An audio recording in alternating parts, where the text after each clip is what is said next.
Hi hello வணக்கம். நாங்கள் இன்றைக்கி என்ன வீடியோ பார்க்க போகிறோம்டா, ஆட்டிறைச்சி குழம்பு செய்கிறது எப்படின்னு சொல்லி பார்க்க போகிறோம். வாங்கோ வீடியோக்குள்ளே போவோம்.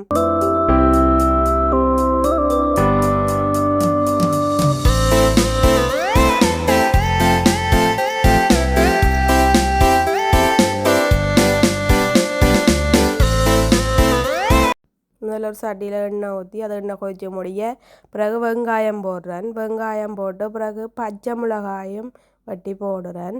போட்டு முடிய கொஞ்சம் பெருஞ்சீரகமும் போடுறேன். போட்டு முடிய பிறகு வடிவெல்லாம் மிக்ஸ் பண்ணி விடணும். பிறகு கொஞ்சம் கருவேப்பிலையும் போடுறேன். எல்லாம் போட்டுட்டு வட்டி ஒரு உருளைக்கிழங்கும் வட்டி வச்சுக்கிறேன். அந்த ஒரு உருளைக்கிழங்கையும் போட்டு வடிவாக மிக்ஸ் பண்ணணும். பிறகு ஆட்டிறைச்சி கறியையும் போடுறேன். ஆட்டிறைச்சியையும் போட்டு வடிவாக எல்லாம் மிக்ஸ் பண்ணி ஒரு 5 நிமிஷத்துக்கு மூடி வைக்கிறேன். மூடி வச்சு பிறகு திறந்துட்டு எங்களோட கறிக்கு தேவையான அளவு உப்பும் போட்டு கறிக்கு தேவையான அளவு தூளும் போடுறேன்.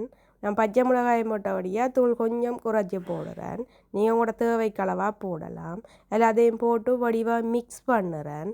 மிக்ஸ் பண்ணிவிட்டு பிறகு எங்களோட கறிக்கு தேவையான அளவு கொஞ்சம் தண்ணியும் விட்டு நான் மூடி வைக்கிறேன். நான் தேங்காய் பால் விட இல்லை, தேங்காய் பாலும் விடலாம். நான் கொஞ்சம் தண்ணி தான் விடுறேன். தண்ணி விட்டு வடிவாக மிக்ஸ் பண்ணி திருப்பியும் ஒரு 10 நிமிஷத்துக்கு மூடி வைக்கிறேன். மூடி வச்சு முடிய திருப்பி நான் அதுக்கு அந்த இறைச்சி சரக்கு தூள் போடுறேன். இப்போ உருளைக்கிழங்கு இறைச்சி எல்லாமே அவிஞ்சிடுது. நான் இனி நிப்பாட்ட போகிறேன். நிப்பாட்டி வச்சுட்டு ஆறி முடிய தேசி புளியும் விட்டுட்டு கறி ரெடி ஆகிட்டுது. உங்களுக்கு இந்த வீடியோ பிடிச்சிருந்தால் லைக் பண்ணி சப்ஸ்கிரைப் பண்ணி பக்கத்தில் இருக்கிற பெல் பட்டனை கிளிக் பண்ணிவிட்டு பாருங்க. நன்றி.